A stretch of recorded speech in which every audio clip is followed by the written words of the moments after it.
Hello, welcome to another edition of Capper Comparison Picks.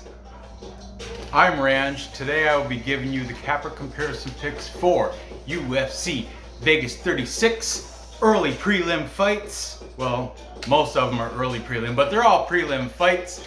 But before I get into these three fights, let's recap how I did over the weekend, just shortly, nothing too lengthy or anything, unless I do great, I'm just gonna quickly go over the outcomes of the fights and how I did as a picker, starting with the prelims. Right off the gate, I went great because I got the Martinez, I picked that correctly. Pat Sabatini, that made my night because I prop bet him by submission at plus 450. I don't know if you can see that. I did that before the fights even started, and I definitely cashed in on that. Thank you, Pat Sabatini. Then I went out on a limb and took Vanessa Demopoulos, but she lost the decision to JJ Aldrich, which she should have. JJ Aldrich just outperformed. Next I had Dustin Jacoby, and I do believe I used Dustin Jacoby in my live stream parlay. The live stream parlay I put together Friday night, it cashed, and Dustin Jacoby was one of those legs. I had him, he got a knockout in the first round. Thank you, Dustin Jacoby. Then Sam Alvey, what a disappointment. I had him, and it went to decision, and even the thing is, the eye poke thing, Wellington Turman, he got 2-point deduction and he still managed to win. But Sam Alvey, I was disappointed. You'd think he would come out knowing that third round he was down, he had to go for something, and he really didn't. He kind of thought he had those points in his pocket giving him the edge, but turns out he didn't, and rightfully so. Wellington Turman should have won that decision. I was disappointed in Smiling Sam Alvey. So on to a lesser promotion, I would assume. He hasn't won since 2018. So then the shock. I shocked a lot of people. Abdul Razak Al Hassan had the knockout. Was it like 30 seconds against Alicio Di Chirico? I had Di Chirico just like the majority of everybody, but Abdul Razak Al Hassan, turned the ship around and made good with the first round KO head kick. Awesome. I'll tell you what, I'm proud of him.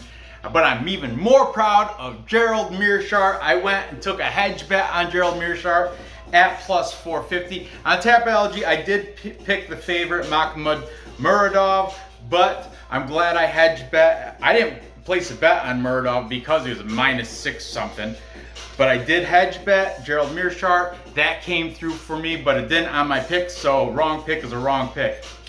The other two fights following that, I did good with. I got Andre Petrovsky, TKO in the third. I just took him within distance, but so still cashed in on that. Then D-Rod, Daniel Rodriguez, I took him by decision, prop bet plus 365 on that. I mentioned that during the show, and what happened came through. Prop bet cashed on that. And finally, I took Brady Highstand. What a great fight. I think that was probably fight of the night. It was definitely the best fight of all the Ultimate Fighter pro fight, or championship fights. But Ricky Tercios got the split decision in a very close fight. I had Brady. I think Brady should have won that. Whatever, I'm not a judge. Then I had Brian Battle. Round 2, I got the round 2 right. However, I had him winning by submission, and he ended up getting a knockout win over Gilbert Urbina. And finally, yes, I picked wrong. I picked Edson Barboza with his strength of past opponents, strength of schedule.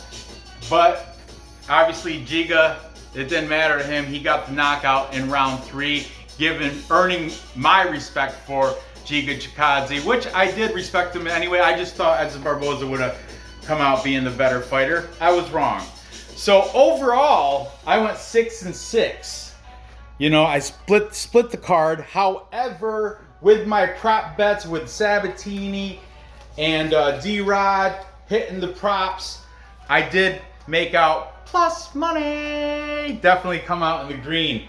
Came out plus money, and I'm pretty sure at least one of the two parlays I made during my live stream came through. The second parlay, I think I messed up because I had it was either Sam Alvey messed it up or maybe Barboza, I can't remember, but definitely one of the two. The one with Jacoby, Mana Martinez, and someone else I put in there, panned out.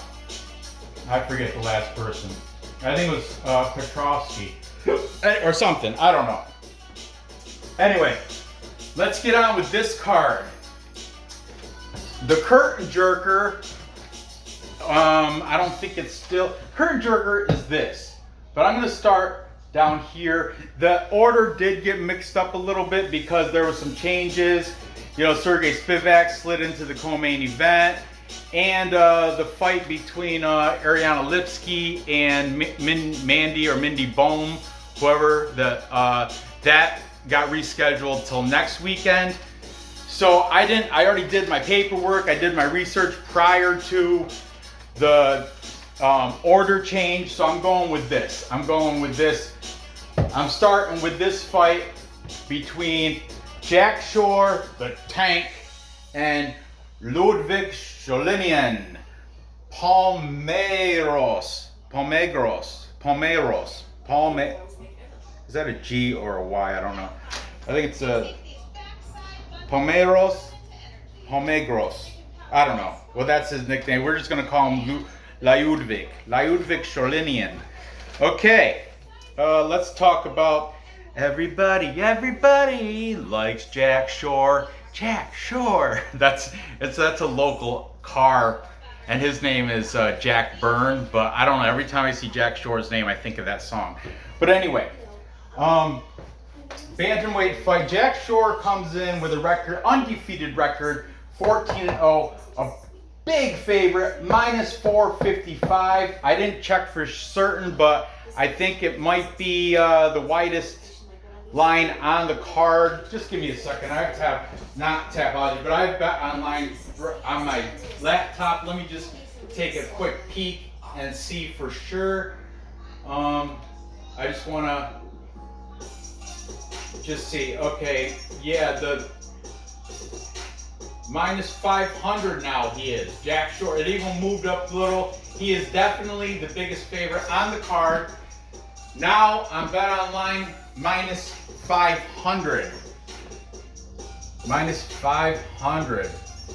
So money is pouring in on this dude against the short notice Liudvik Sholinian. Okay, let's talk about the favorite in Jack Shore. Okay, Jack Shore fights out of Shore Mixed Martial Arts, which is a facility that his father opened up when Jack Shore was just a little kid, from what I heard. Jack Shore's been doing mixed martial arts since he was just a little tot. The Wales fighter is coming off a win. Obviously, he's undefeated, but a good win against Hunter Azur. Split decision win, and that was against Hunter Azur. Had some wrestling accolades, I do believe, from high school. Maybe even college, but anyway, he's got the split decision victory over Hunter Azur. Now his opponent here, underdog, it was +355. That probably moved also. If Jack Shore line moved, this probably became even more attractive. Let's see, everybody likes Jack Shore. +375, so it moved up 20 points. Sholinian +375, underdog. Got a record of 9-1-1. He was in the Ultimate Fighter tournament, and he lost. I forgot by who was it? I don't know. I forgot Gilbert Urbina, or I can't even remember who beat him. I can look up my last week's card and find out. But hold on. It doesn't really matter. He lost in the tournament. However, this dude, don't get it twisted. I mean, everybody looking, he's a huge underdog. 9-1-1. And he is a short notice fighter, taking this, I think, in less than a week's time. But he's coming off a win in LXF. That is a California regional. He's coming off a win against Yuma Horiguchi, Uchiguchi Horaruchi, by split decision. And if you look at his topology, he has a win against Vince Cachero in the LFA, also by split decision, coincidentally.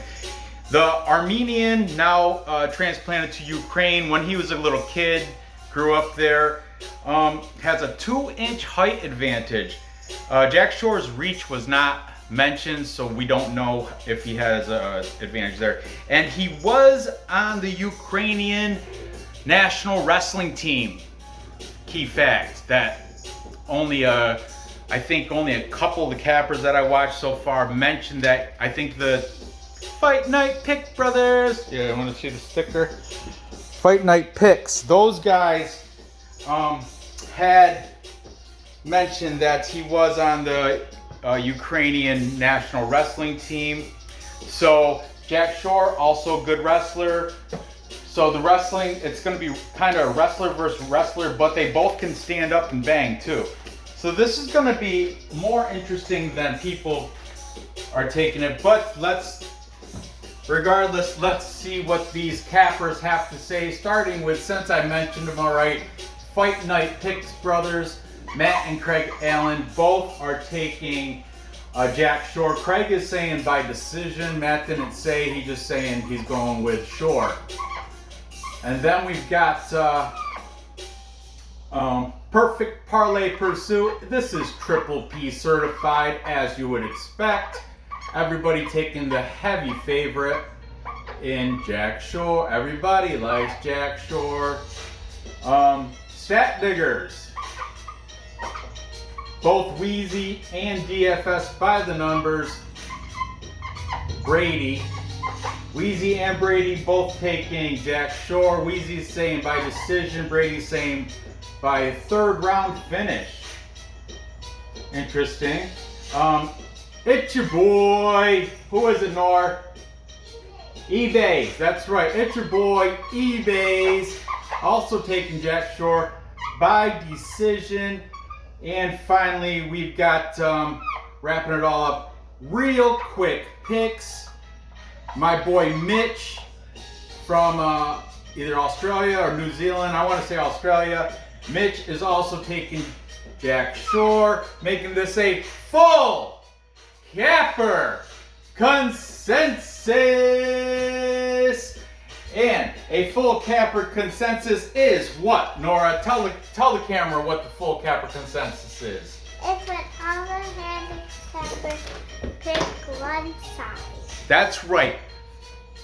Throw some lucky pearls. You got it. You're doing it lackluster, like this. First, you got to do this teeter-totter thing. Then you throw some pearls. Do this. No. That's not part of the game. Anyway, the full capper consensus is when all the handicappers pick one side, and they're all picking Jack Shore to beat Liudvik, Sholinian. But that's expected. Look, he's a minus 500 favorite. So I'm not going to go against that.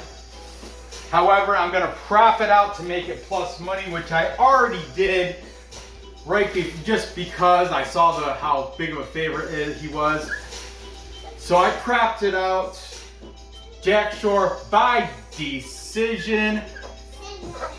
And that was a plus money, plus 190 by decision. I think wrestler versus wrestler, just like Jack Shore versus Hunter Azure.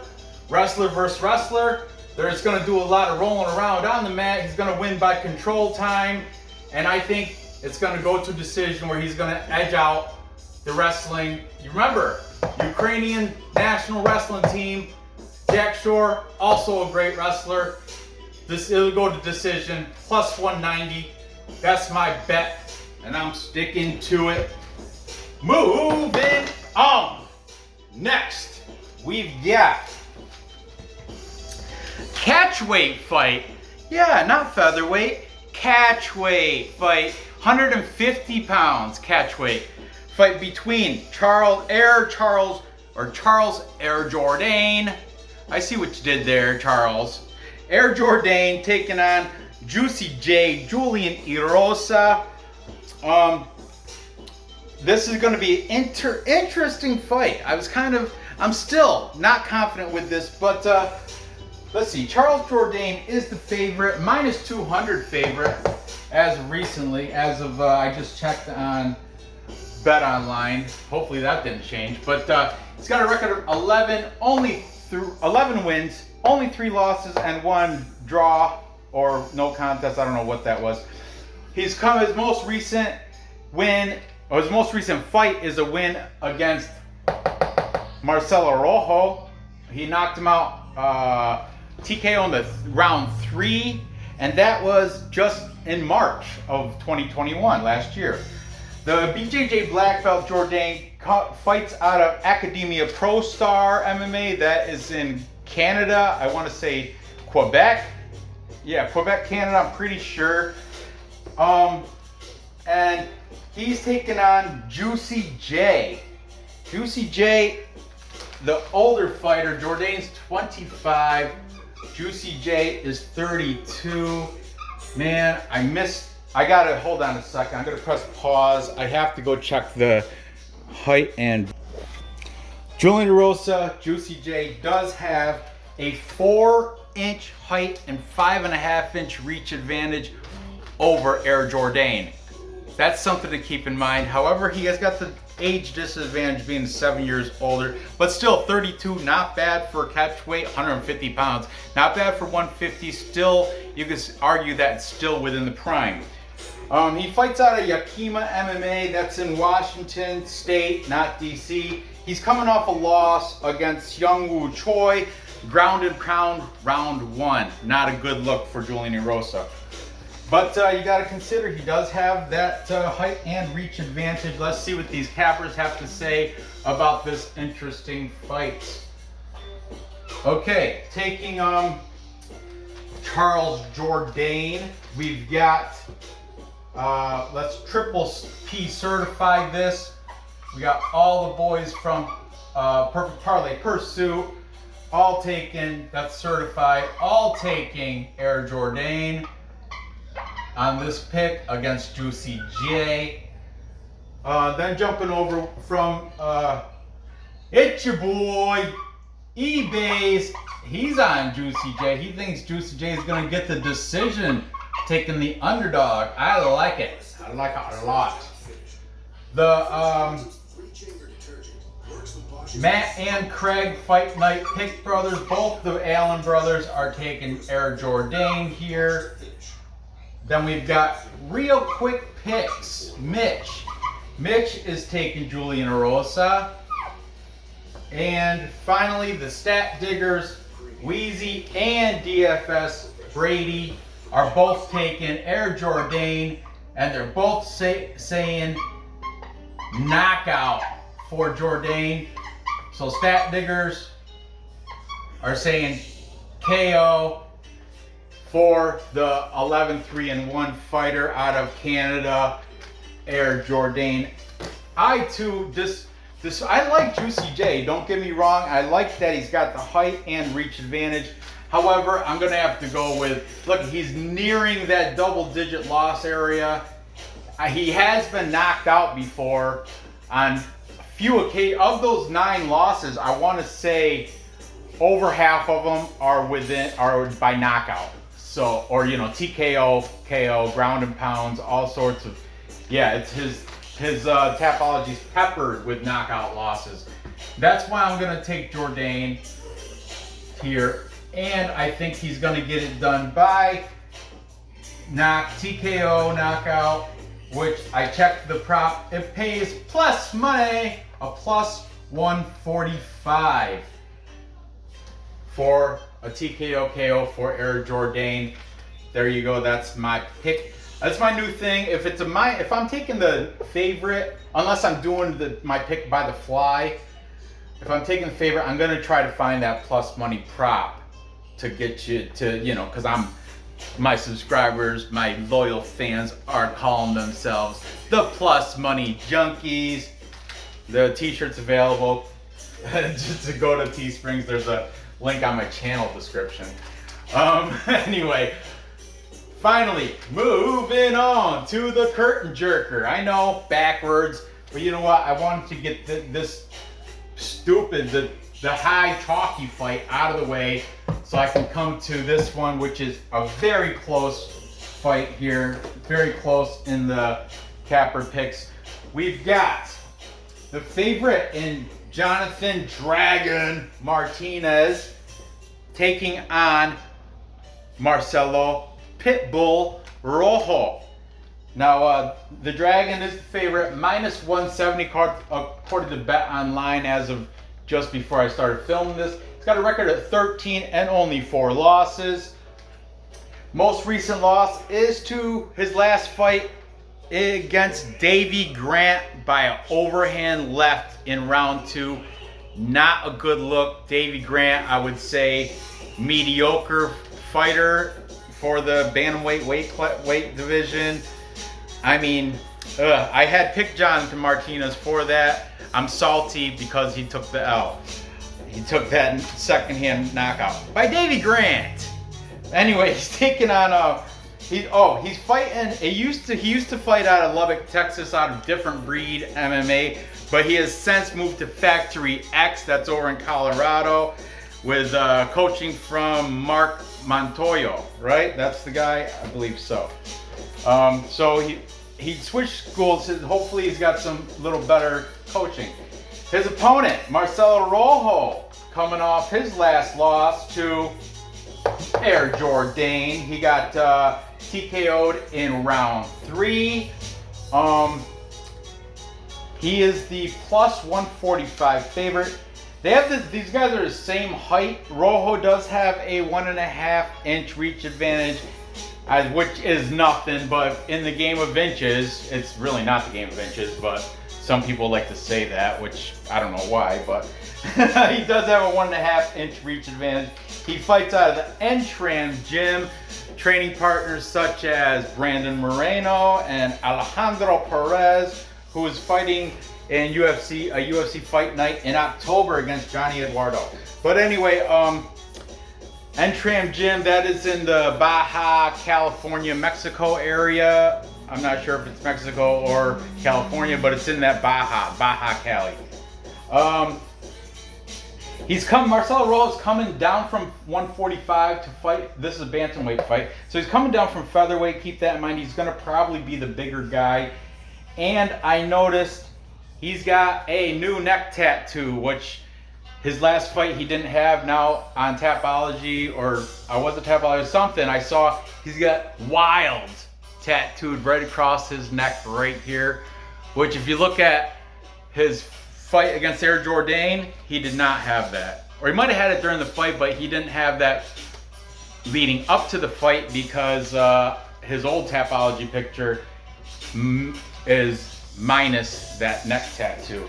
So, new neck tattoo for Rojo.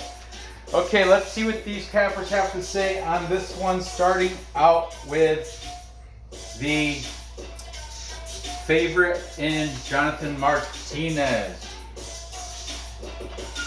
We've got fight night picks. Not both of them though, they're split on here. Craig believes this is contender for fight of the night, and he's leaning Martinez. He's not very confident, but having to choose a side, he's taking Martinez. So obviously they're split. I said his brother Matt is taking Rojo, Pitbull, Marcelo Rojo. Then we've got Really quick picks. Mitch also taking Rojo. Then jump over here. We've got a third Triple P certified. You guys know, see what they did. Triple P certified, perfect parlay pursuit. Certified. What's that tell you? Go with that. That's 3 cappers in one show, just so you know. When I say Triple P certified, that's Dan, Luke, and Alex, all 3 of them in agreement. Okay, so then over here we got it's your boy, eBay's, also taking Rojo. And finally, the Stat Diggers, Uncle Weezy and Brady from DFS by the Numbers are also taking the underdog here in Marcelo Rojo. I like it a lot, especially because he is plus money. And because of that, I too am taking, well, not solely because of that, but I like Rojo. I think I think he's gonna get it done. I think because he's the bigger guy, and like I said, I'm still a little salty on Martinez getting knocked out by Davey Grant in the second round. And I had high hopes for Dragon Martinez.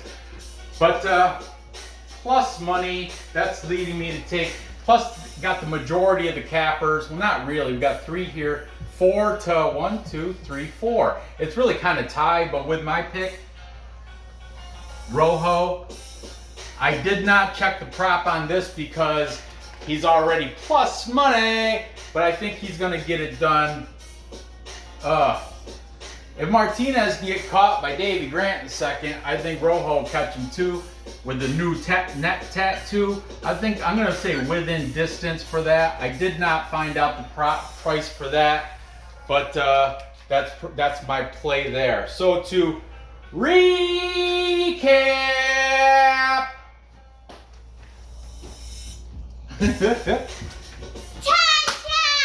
Time check. Thank you, Nora. I appreciate it. To recap, I've got everybody likes Jack Shore. Except for Nora. Everybody, I got Jack Shore with the full capper consensus. Big, huge favorite, but like I said, I propped him out. I'm taking him by decision plus 190 to beat Liudvik Sholinian. Then I have Jourdain, also propped that sucker out to make it a plus number. I got him beating Juicy J, Julian Erosa by TKO. That makes it a plus 145. If you round pick it, I think TKO round 2, which is the round I would pick for Tapology purposes, is plus 750. TKO round 1, I think, was plus 350. TKO round 3, if you want to get really brave, plus 1400 on that sucker. But anyway, I'm just going to take them by TKO at plus 145. And finally, I'm taking Marcela Rojo, the underdog, already at plus 145. I'm going to take him within distance to finish it off. I don't know the payout on that, but I'm going to parlay all 3 of my picks as soon as I can. I'm back online. If they'll let me do it now, I'll do it now. But a lot of times they make me wait till later in the week before everything's parlayable. Matter of fact, this one I tried to open it up. It wouldn't show the props yet for this fight. So that's why I know it's not going to let me parlay it yet. But later in the week, I will parlay these 3 as I do every show. So gather the info, place the bets, and cash the tickets. Cash those tickets. I appreciate you watching. Give me that thumbs up. Go ahead and fill the comments with who you think's going to win these 3 fights and whatever else you want to say. Good luck on these bets. I appreciate you watching. Stay tuned. Tomorrow I will cover some more fights off this shortly dwindling card. I think it's 10 fights left total. But anyway, thanks for watching. Good luck on these bets. I'll see you tomorrow.